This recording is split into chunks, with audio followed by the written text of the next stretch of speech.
Hi, everybody. Welcome back to Bible in a Year. My name is Natalie, and today we are on day 361. Welcome to the channel. I am so happy that you're here today. We are going to be reading out of 2 Chronicles chapter 32. We're going to finish the book of Zechariah by reading Zechariah chapter 14, and then we're going to close out our day with John chapter 19, but only verses 17 through 42. So let's get started with 2 Chronicles chapter 32.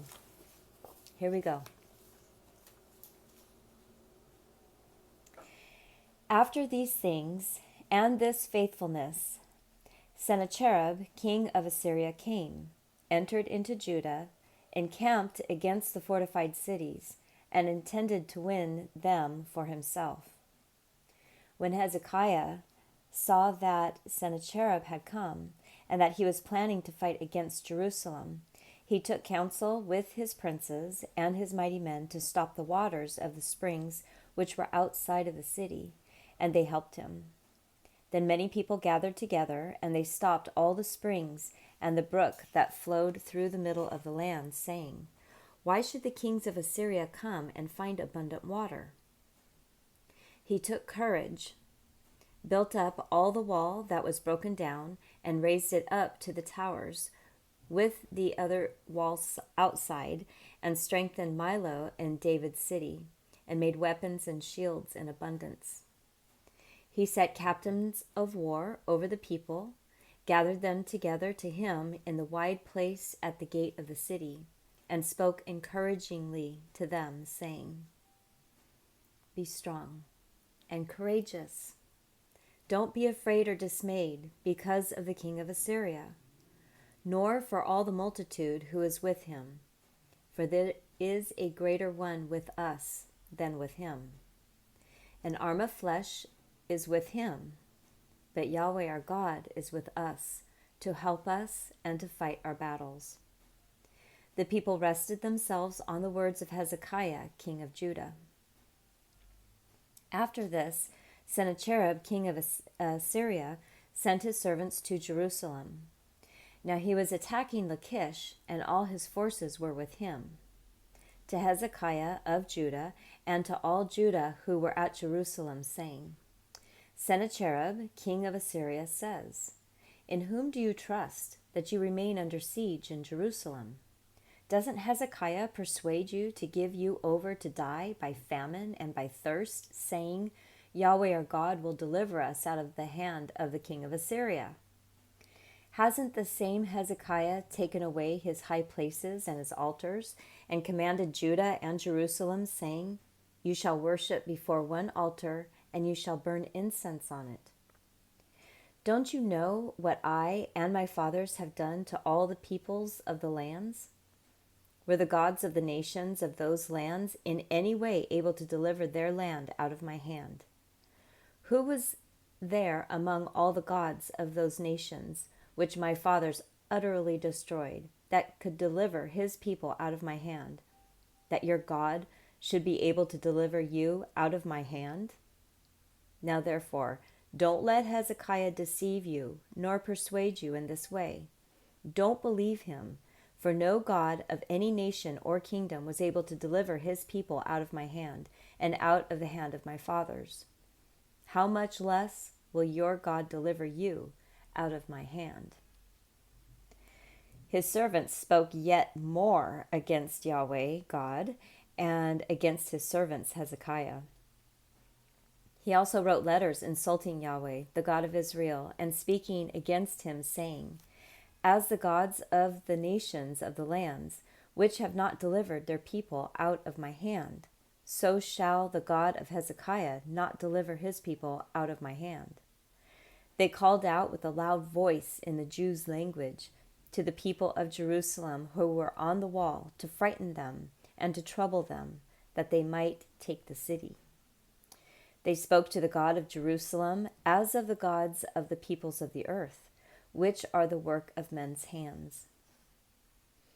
Hezekiah the king and Isaiah the prophet, the son of Amoz, prayed because of this and cried to heaven.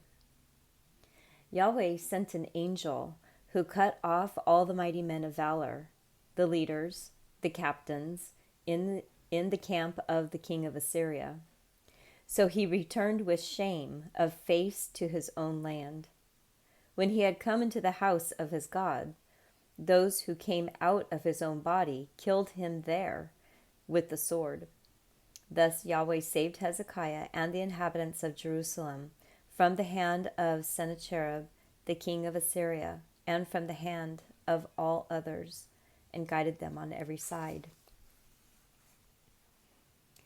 Many brought gifts to Yahweh to Jerusalem, and precious things to Hezekiah, king of Judah, so that he was exalted in the sight of all nations from then on.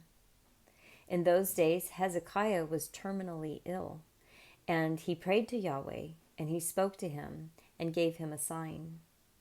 But Hezekiah didn't reciprocate appropriate to the benefit done for him, because his heart was lifted up. Therefore, there was wrath on him, Judah, and Jerusalem. However, Hezekiah humbled himself for the pride of his heart, both he and the inhabitants of Jerusalem, so that Yahweh's wrath didn't come on them in the days of Hezekiah. Hezekiah had exceedingly great riches and honor. He provided himself with treasuries for silver and for gold, for precious stones, for spices, for shields, and for all kinds of valuable vessels. Also storehouses for the increases of grain, new wine, and oil, and stalls for all kinds of animals, and flocks and folds. Moreover, he provided for himself cities and possessions of flocks and herds in abundance, for God had given him abundant possessions. This same Hezekiah also stopped the upper spring of the waters of Gihon, and brought them straight down on the west side of David's city.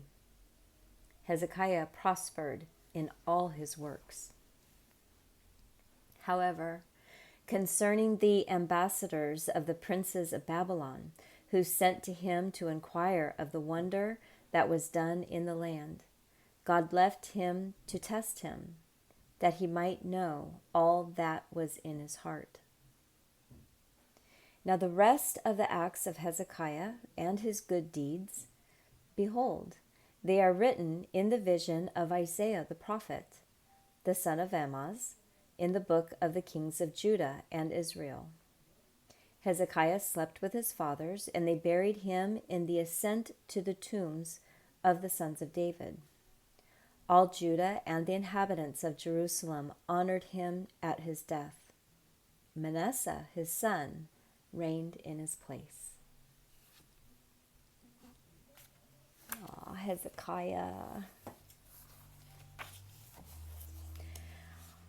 All right, let's finish up Zechariah chapter 14. I am completely aware that most of the time I say Zechariah. It is Zechariah. Z-E. Chapter 14, here we go. Behold, a day of Yahweh comes, when your plunder will be divided within you. For I will gather all nations against Jerusalem to battle, and the city will be taken, the houses rifled, and the women ravished. Half of the city will go out into captivity, and the rest of the people will not be cut off from the city. And then Yahweh will go out and fight against those nations, as when he fought in the day of battle. His feet will stand in that day on the Mount of Olives, which is before Jerusalem on the east, and the Mount of Olives will be split in two from east to west, making a very great valley. Half of the mountain will move toward the north, and half of it toward the south. You shall flee by the valley of my mountains, for the valley of the mountains shall reach to Azel. Yes, you shall flee, just like you fled from before the earthquake in the days of Uzziah, king of Judah. Yahweh my God will come, and all the holy ones with you. it will happen in that day that there will not be light, cold, or frost. It will be a unique day, which is known to Yahweh, not day and not night, but it will come to pass that at evening time there will be light. It will happen in that day that living waters will go out from Jerusalem, half of them toward the eastern sea, and half of them toward the western sea. It will be so in summer and in winter. Yahweh will be king over all the earth. In that day, Yahweh will be one, and his name one. All the land will be made like the Arabah, from Geba to Ramon, south of Jerusalem, and she will be lifted up and dwell in her place, from Benjamin's gate to the place of the first gate, to the corner gate, and from the tower of Hananel to the king's wine presses. Men will dwell therein, and there will be no more curse, but Jerusalem will dwell safely. This will be the plague with which Yahweh will strike all the peoples who have fought against Jerusalem. Their flesh will consume away while they stand on their feet, and their eyes will consume away in their sockets, and their tongue will consume away in their mouth. It will happen in that day that a great panic from Yahweh will be among them, and they will each seize the hand of his neighbor, and his hand will rise up against the hand of his neighbor. Judah also will fight at Jerusalem, and the wealth of all the surrounding nations will be gathered together, gold, silver, and clothing in great abundance. A plague like this will fall on the horse, on the mule, on the camel, on the donkey, and on all the animals that will be in those camps.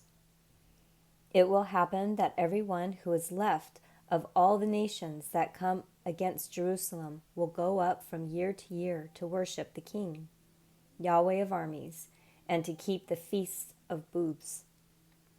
It will be that whoever of all the families of the earth doesn't go up to Jerusalem to worship the King, Yahweh of armies, on them there will be no rain. If the family of Egypt doesn't go up and doesn't come, neither will it rain on them. This will be the plague with which Yahweh will strike the nations that doesn't go up to keep the feast of booths. This will be the punishment of Egypt and the punishment of all the nations that don't go up to keep the feast of booths. In that day, there will be inscribed on the bells of the horses, Holy to Yahweh. And the posts in Yahweh's house will be like the bowls before the altar.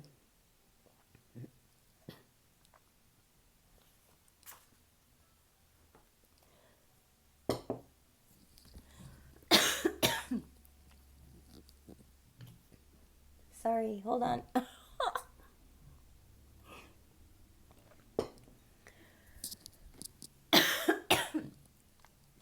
I am so sorry, guys. I don't have time to re-record. Normally, this would be a stop recording and start over again. But being this time of year, there is no time. So I guess you just got a little of behind the scenes of what happens pretty much daily. Okay, I'm going to start over on Zechariah chapter 14, verse 20. Take 2. In that day there will be inscribed on the bells of the horses, Holy to Yahweh, and the pots in Yahweh's house will be like the bowls before the altar.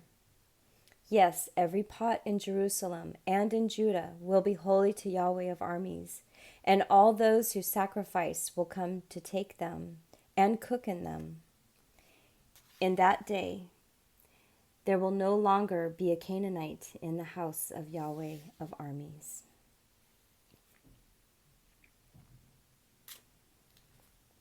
And that finishes up Zechariah.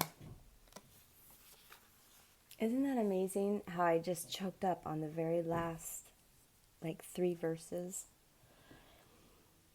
It's amazing to me. While I have a second, I'll tell you, the behind the scenes, when I make these recordings, it's not ever a one and done. I should say it's rarely a one and done. There is usually some sort of hiccup, some sort of problem where I have to stop recording and start all over again. So while these videos might be 20 minutes, it could take me up to an hour and a half just because of what goes on behind the scenes. And sometimes I truly feel that there is something against me from getting the videos out. There are times where I feel there is a day where the message is so powerful, and I would wish that the entire world could just hear that one day, because the words are so powerful and so full of truth. And it will be that particular day of recording where everything is preventing me from doing the reading. So, well, this is a day of mishap with choking on my own speech. It's still there. Thank you for being patient. Let's close out the day with John chapter 19, verses 17 through 42.